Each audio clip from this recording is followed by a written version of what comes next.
النهارده بقى الناس بقى اللي عايزه وصفه البرجر تجمع عندي هنا. هنعمل النهارده اجمد واحلى وصفه للبرجر. هعمل لكم وصفه البرجر النهارده ازاي تعمليها في بيتك، ازاي تخزنيها احلى واحسن الف مره من اللي بنجيبه من بره. تعالي بقى مع بعض نشوف المقادير بتاعتنا. معايا كيلو لحمه مفروم، ولازم اللحمه بتاعت البرجر تكون فيها نسبه من الدهن، على الاقل خالص 20%. كل كيلو لحمه بعوز ايه؟ بعوز 2 معلقه بقسماط ناعم.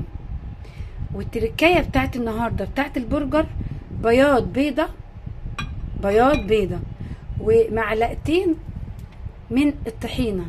الطحينه دي اللي هي بتاعتنا بتاع السمسم العاديه، يبقى معلقتين وبياض بيضه. طب التوابل بتاعتنا من كل حاجه هاخد معلقه ما عدا الفلفل الاسود. الفلفل الاسود هيكون معلقه ونص، لان البرجر بيحب الفلفل الاسود. معلقه بابريكا، معلقه بصل بودر، توم بودر، معلقه ملح.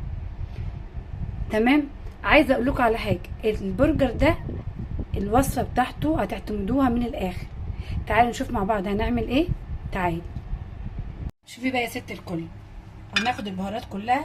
انا نسيت اقول لكم على حاجه، لو عندك كيس خلطه البرجر حطيه بديل البهارات، ما ينفعش الاتنين مع بعض. تمام. هنحط البهارات كلها هنا. 2 معلقه بقسماط الناعم. شوفي بقى، نجيب البياض زي ما احنا قلنا اهو، هنحط بياض البيضه على معلقتين الطحينه، وهنعملهم كده مع بعض، نقلبهم كويس جدا قبل ما نحطهم على اللحمه. التركية دي مهمة جدا جدا، هي اللي هتخلي معاكي البرجر تحفة وجميل جدا. هنحطهم على اللحمة.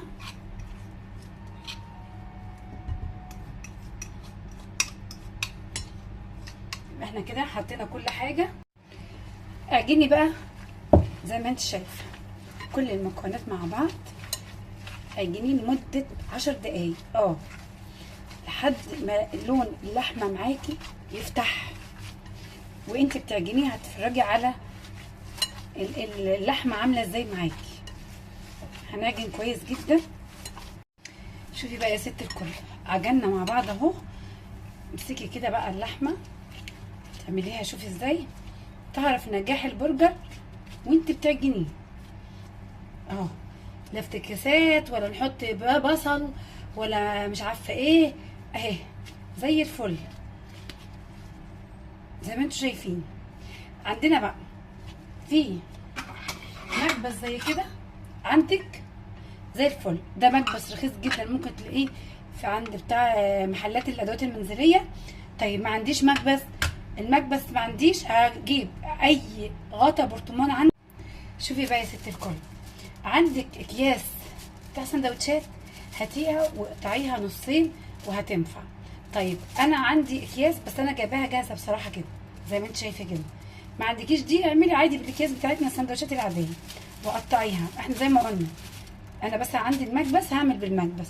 هاخد حته لحمه بعد ما ريحناها نص ساعه، وهندورها كده زي ما انت شايفه، واحطها في المكبس، وجايبه كيس عليها اهو، واجي كبسه البرجر. شايفه عامله ازاي؟ شوفي الرسمه بتاعت البرجر عامله ازاي، شوفي قوامه عامل ازاي. صدقوني احلى بكتير وانضف من اللي بنجيبه من بره، ويبقى يعني الكيلو فيه بركه حلوه، وهيجي مقفلينه زي ما احنا شايفين كده اهو. احلى برجر هتاكليه. وعلى فكره في ناس ممكن تعمله كمشروع، يعني ممكن ناس تعمله كمشروع وتبيع منه، وتفرزي برجر وتفرزي بانيه واعملي مشروع. صدقوني مش هيبقى احسن ولا احلى من حاجه البيت. زي ما انت شايفه هنعمل مع بعض واحده تاني. هنعمل واحده تاني معاكم اهو، نحطها هنا ونحط عليها الكيس بتاعنا، وهنكبس بالمكبس بيدينا بقى العلامه بتاعت البرجر. شوفوا عامل ازاي بصراحه، تحفه تحفه بجد.